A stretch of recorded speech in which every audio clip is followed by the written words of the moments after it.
também em Gênesis, que é o princípio da Bíblia, ali, onde Moisés escreveu, Gênesis 3,15, onde é um livro histórico. Gênesis 3,15 é uma profecia.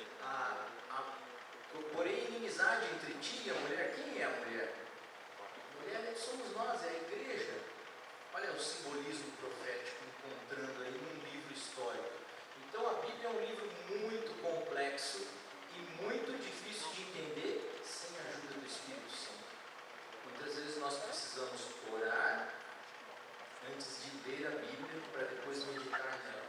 A irmã White disse: sem a oração não haverá a compreensão do livro sagrado. Vamos orar? Curvemos a nossa frente. Santo Deus e Pai eterno está no céu, concede nesse momento, por favor, o Espírito Santo para a compreensão dos textos bíblicos, segundo a sua boa vontade, segundo o seu desígnio. É o que te pedimos, em nome de Jesus Cristo. Amém. Oração, leitura da Bíblia e meditação. Só assim eu posso contemplar o Salvador. E como eu dizia, o gênero da Bíblia é muito difícil de ser classificado. Então nós podemos pegar tudo isso aí e chamar, como os gregos chamam de Bíblia, né? Coleção de livros. Todos os gêneros.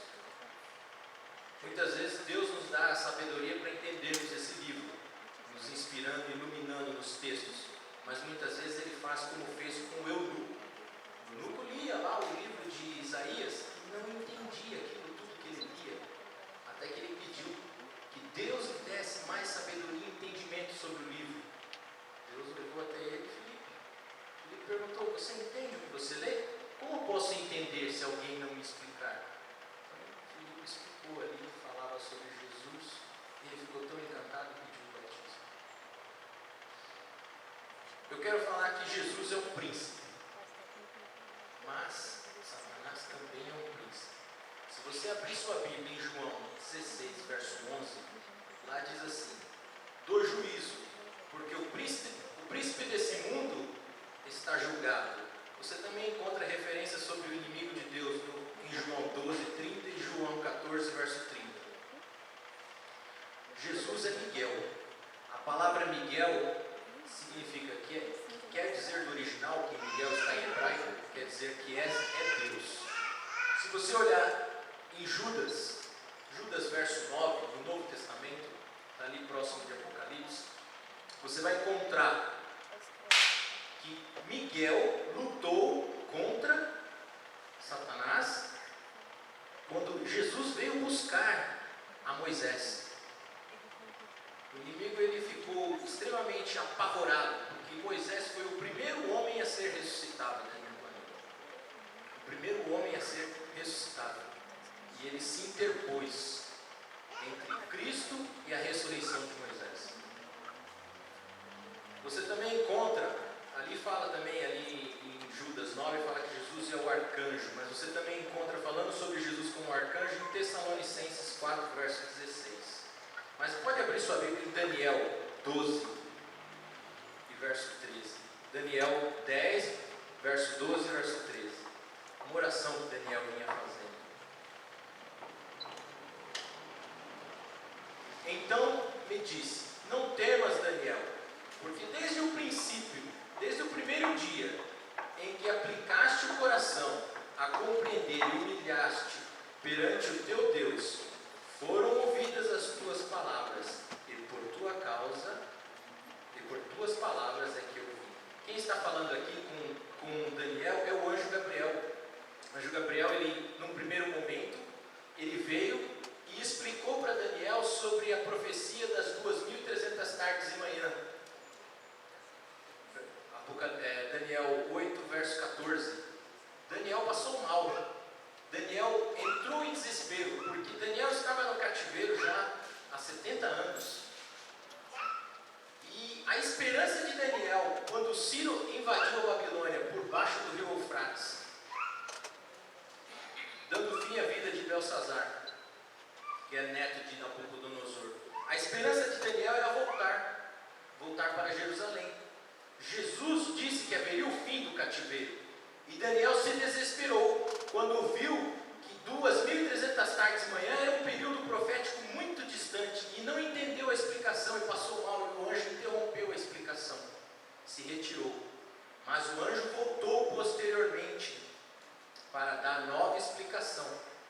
você pode ver aqui, ó, no verso 13. Mas o príncipe do reino da Pérsia me resistiu por 21 dias. Porém, Miguel, um dos príncipes, veio para ajudar-me, e eu obtive vitória sobre o rei da Pérsia. Aqui é uma analogia, o reino da Pérsia, porque aqui a representação, o reino da Pérsia, é o próprio Satanás.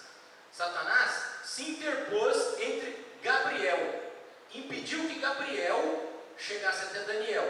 Por quê? No período em que Ciro estava na Babilônia como governante, ele iria assinar um decreto permitindo a libertação do povo. Mas esse decreto não é um decreto simples, ele tem 3 fases. A primeira fase dele, ela dá início à reconstrução do templo.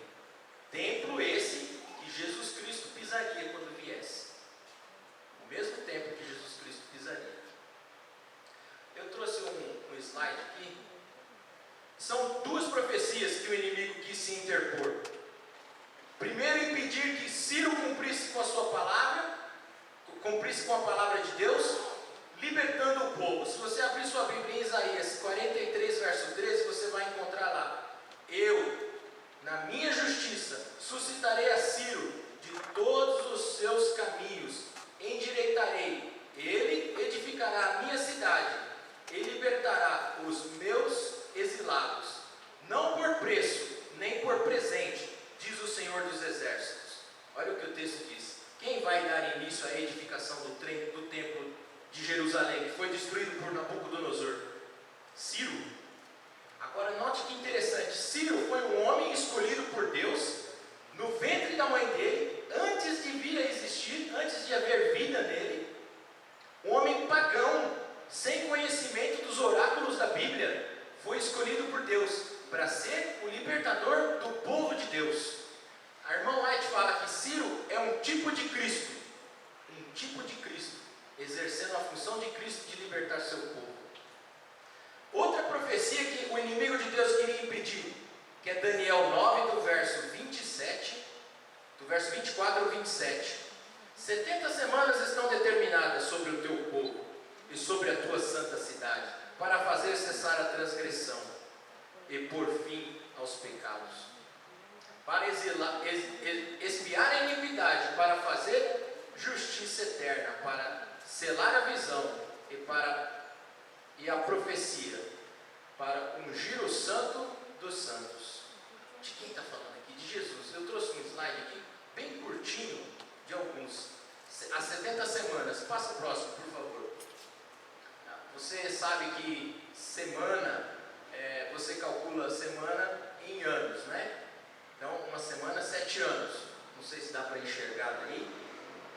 Aí está aqui. 69 semanas dá 483 anos. Até o ungir. Próximo slide. Aqui nós temos o decreto. Esse é o terceiro decreto que saiu no ano 447 de Artaxerxes. O primeiro é de Ciro, o segundo é de Dario, o terceiro é de Artaxerxes. Todos confirmando a reconstrução de Jerusalém e dando início à contagem de um menor tempo profético dentro de um maior tempo profético. O maior tempo profético é as 2.300 tardes e manhã. O menor tempo profético é os 490 anos. Ali nós temos início no decreto. Depois, no ano 27, o batismo de Jesus. No ano 31, a crucifixão. No ano 34, gospel, o evangelho levado aos gentios.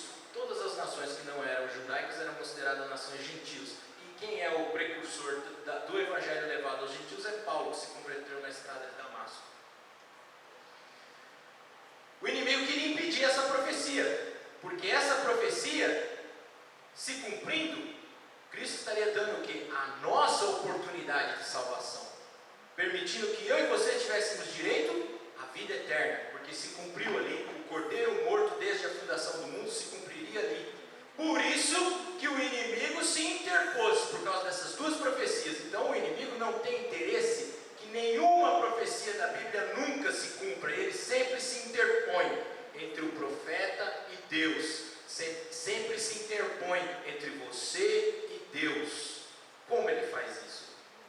De muitas maneiras. Hoje, ele leva o cristão a influenciando ele de diversas maneiras, pela mídia, pela TV, pelos amigos, pelos colegas, a tomar a decisão de se aceitar, ser influenciado por coisas ruins. Desse modo, vai abrindo a oportunidade de condescender com certos erros, com certas situações que te afastam de Deus, que impede que a luz de Cristo chegue até você, por sua escolha. Devemos lembrar bem disso, que Deus nos deu a capacidade de escolha. Eu posso escolher entre aceitá-lo ou não, entre estar com ele ou não. Se você quiser entender um pouco como que os judeus não aceitavam Jesus, se você for até o Talmud, lá tem uma maldição rabínica. Para quem estudar Daniel 9, 24 a 27, está escrito assim no Talmud. Foi escrito por uma autoridade, e bem possível é nos dias de hoje uma autoridade se desviar dos caminhos do Senhor, como aconteceu no passado. É interessante na Bíblia que as histórias que estão lá registradas, elas se repetem nos dias de hoje. Por isso Deus registrou as coisas ruins e as coisas boas, elas se repetem. Haverá uma sequência de repetição até um momento, quando Deus disser basta, não mais se repetirá. A maldição rabínica diz assim, que os ossos das mãos e os ossos dos dedos se decomponham daquele que virar as páginas do livro de Daniel, para descobrir o tempo de Daniel 9, 24 a 27, e que a sua memória apodreça. Uma grande prova de que as pessoas tinham medo de estudar, porque o Talmud é um comentário da Bíblia. Os judeus têm a Mishnah e o Talmud como comentário. É um comentário da lei, da Torá. E o comentário da Torá te proibia de estudar as profecias mais íntimas sobre o Salvador. Como eu posso estar preparado para a vinda do Messias? Como eu posso saber que ele está vindo no tempo determinado? É claro que os outros profetas falaram sobre isso, mas você pode notar que depois da crucifixão, depois de Jesus ascendeu ao céu, os discípulos no Pentecostes, depois de se reunirem 10 dias em oração e 50 dias, eles tiraram suas diferenças de lado, o Espírito Santo caiu sobre eles, e eles pregaram, falaram em línguas maternas, línguas de nações, e os judeus se converteram, os judeus que participaram da crucifixão de Cristo. Quer dizer, havia evidências muito claras, e a pregação com o Espírito do Senhor converteu essas pessoas ao cristianismo, converteu essas pessoas ao arrependimento mais profundo e sincero. Como nós podemos hoje aprender com Daniel? Daniel suplicou por sabedoria para entender a profecia. Não perdeu a fé quando o inimigo provocou um atraso de 21 dias. Ele orou, Deus ouviu sua oração, enviou Gabriel ficou retido por Satanás, até que Jesus Cristo desceu e liberou Gabriel, para que fosse até Daniel e esclarecesse sobre essa profecia, desse mais clareza sobre os acontecimentos que estavam por ocorrer. Daniel ficou mais calmo, porque ele imaginava que os 70 anos se prolongariam. Para isso ele está colocando, o inimigo, ele quer colocar entre eu e você, impedir que eu e você possamos ver a luz de Cristo. Como? Influenciando você a cometer pecados, a ser condescendente com o erro. Hebreus 4, verso 7 diz assim: hoje, se ouvirdes a minha voz, não endureçais o vosso coração. Quem ouviu a voz de Deus? Nabucodonosor ouviu a voz de Deus. Inicialmente, ele também foi escolhido por Deus como Ciro para o cativeiro, para trazer o povo ao cativeiro. E ainda há profecias, como em Jeremias, que diz: não resistam a Nabucodonosor, eu o escolhi. Depois ele veio com o sonho da estátua, e ele desafiou a Deus construindo uma estátua toda de ouro. Então Deus humilhou ele foi pastar com os animais durante 7 anos. Ellen White fala que Nabucodonosor se converteu. Você pode ir na Bíblia, no livro de Daniel, o único capítulo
é estranha a nossos olhos.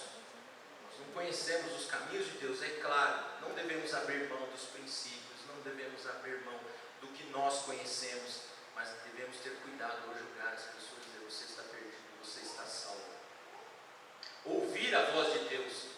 Em Apocalipse 3, verso 20 diz: eis que estou à porta e bato. Se alguém ouvir a minha voz, eu entrarei e cearei com ele, e ele comigo. Eis que estou à porta e bato. Eu gosto de brincar. Eis que estou à porta e bato. É ruim ou é bom? E aí? Depende?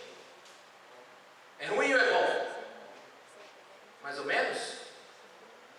Eu digo as duas coisas. É bom e é ruim. Melhor é a segunda parte, se você escuta a voz. Mas eis que estou à porta e bato. Por que é bom? Porque Deus não desistiu de você. Ele vem ao seu encontro. Ele bate a porta do seu coração. Ele não desistiu de você. Jesus é a porta. E quem nos conduz à porta é o Espírito Santo, a pessoa dele.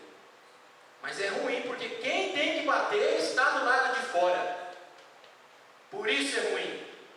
Cabe a nós abrirmos a porta de nosso coração, exercermos o livre-arbítrio que nos foi dado, permitirmos que Ele entre em nossa vida e organize o mobiliário que está em nosso coração, que ponha as coisas em ordem, que organize o nosso comportamento, que me ajude diariamente, me dando discernimento, compreensão das coisas, sabedoria para entender a Bíblia, para lidar com as pessoas, com os colegas, na minha profissão, em casa, para que eu possa influenciar as pessoas de forma positiva, para que eu consiga também estar próximo de Cristo. É preciso exercer o livre-arbítrio, aceitar. Eis que estou à porta e bato. Essa é a promessa para a igreja de Laodiceia. Essa é a promessa para o Israel espiritual na atualidade. Assim como o inimigo impediu por 21 dias que Gabriel se aproximasse de Daniel, provocando um atraso na explicação da profecia, o inimigo quer provocar um atraso na volta de Jesus. Como? Fazendo que eu e você não vivamos o Evangelho. Jesus derrama bênção sobre essa terra na forma de graça, dando tempo. Há uma profecia na Bíblia que é a volta de Jesus Cristo, que é condicional, mas ela tem uma condição: eu virei e eu virei. Eu posso vir antes, eu posso vir no meu tempo, mas ele diz: eu posso vir antes. Uma grande prova de que ele pode vir antes é levar o Evangelho a todo mundo, então virá o fim. Verdade, virá o fim mesmo. Ellen White escreveu que no ano de 1888 Jesus esteve às portas dessa terra, quando no Congresso norte-americano quase se aprovou um decreto dominical. Ora, estudar a Bíblia é muito importante. Conhecer, ter conhecimento é importante. Mas se você não estiver com Deus, de nada vale todo esse conhecimento. Se você não estiver em comunhão, vivendo com Ele, através da oração. Quais foram as grandes vitórias de Daniel? Através da oração. Logo quando ele chegou na Babilônia, problema com a alimentação. Teve que orar, pedir o favor de Deus para que recebesse a mercê diante do rei e diante do como chama? Aspenaz, o copeiro. Depois outras formas ele teve também. Quando ele orava 3 vezes ao dia, os inimigos olhavam da janela. Ellen White fala que Ciro ficou muito impressionado quando viu Daniel sendo jogado na cova dos leões por fidelidade a Deus. O testemunho dele impressionou o coração de Ciro. O que falta entre nós, irmãos? Mártires, pessoas que não temam dar a sua vida em prol do Evangelho. Você daria a sua vida para não mentir? Você daria a sua vida para não profanar o sábado? Daria? Pergunte-se isso a si mesmo. Eles deram. E muitos outros deram. Nós podemos lembrar agora, na época da Reforma, João Hus, Wycliffe, Martinho Lutero e tantos outros que deram suas vidas em prol do Evangelho. Eu e você estamos prontos a dar a nossa vida em prol do Evangelho? Não é menos que isso que Jesus pede.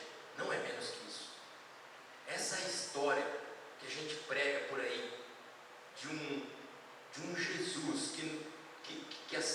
qualquer coisa, que está disposto a aceitar você assim, Ele até te aceita do jeito que você vier mesmo, porque a graça é assim mesmo, mas Ele quer te transformar, Ele não quer que você permaneça assim.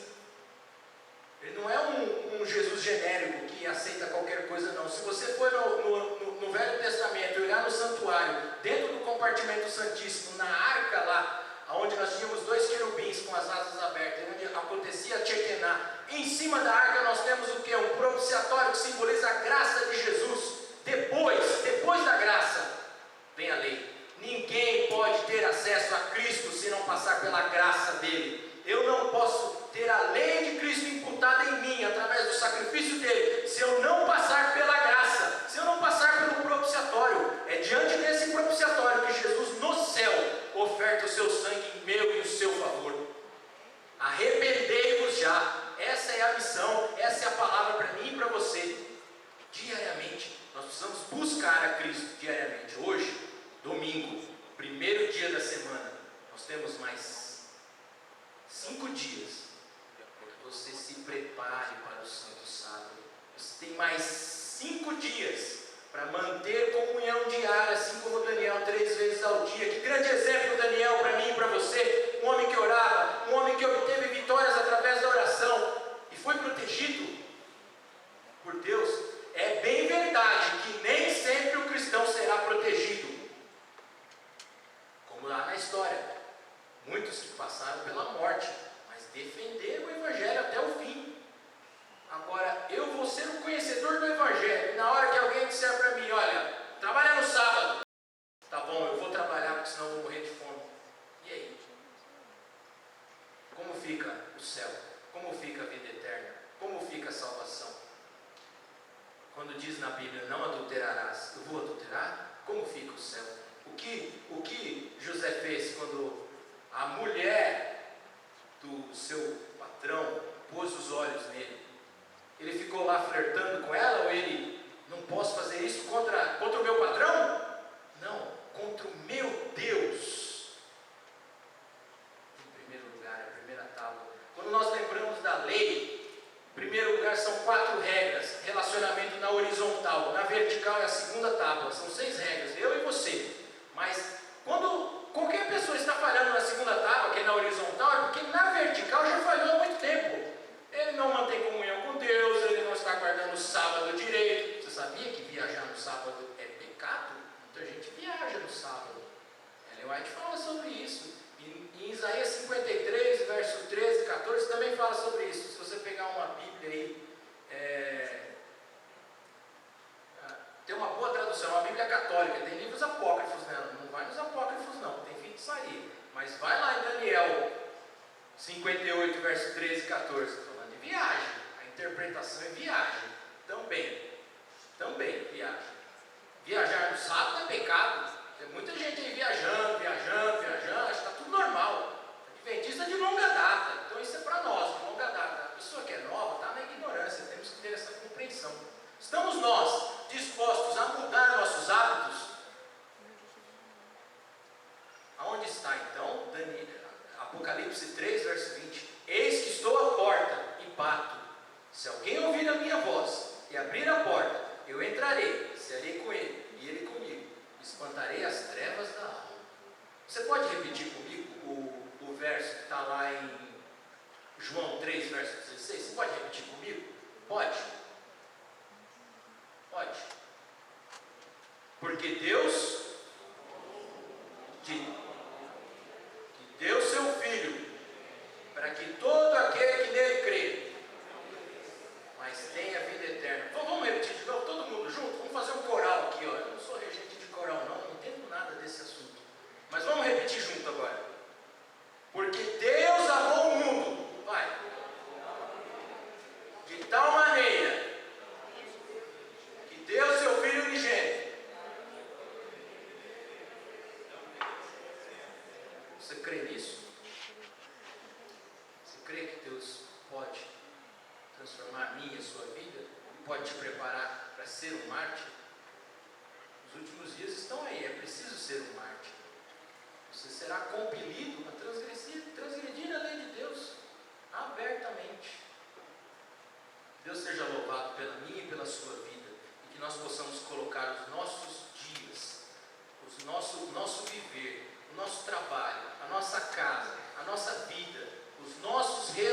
relacionamentos na mão do nosso Salvador, que Ele possa conduzir a minha e a sua vida. Amém?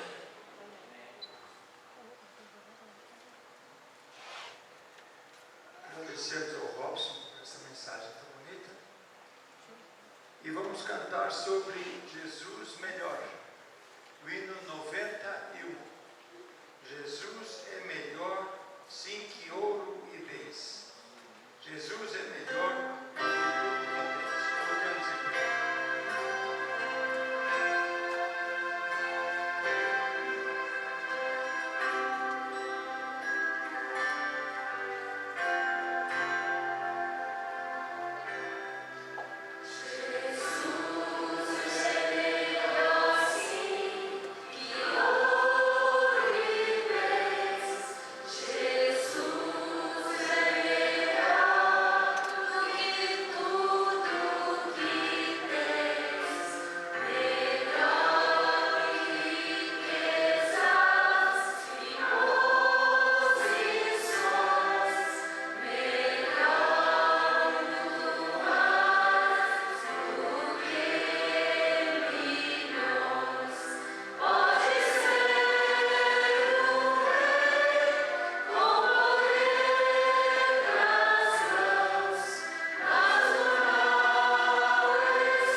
Santo Deus e Pai eterno, obrigado pela noite maravilhosa. Que o Senhor proteja cada um de nós ao irmos para casa. Que os seus santos anjos nos acompanhem.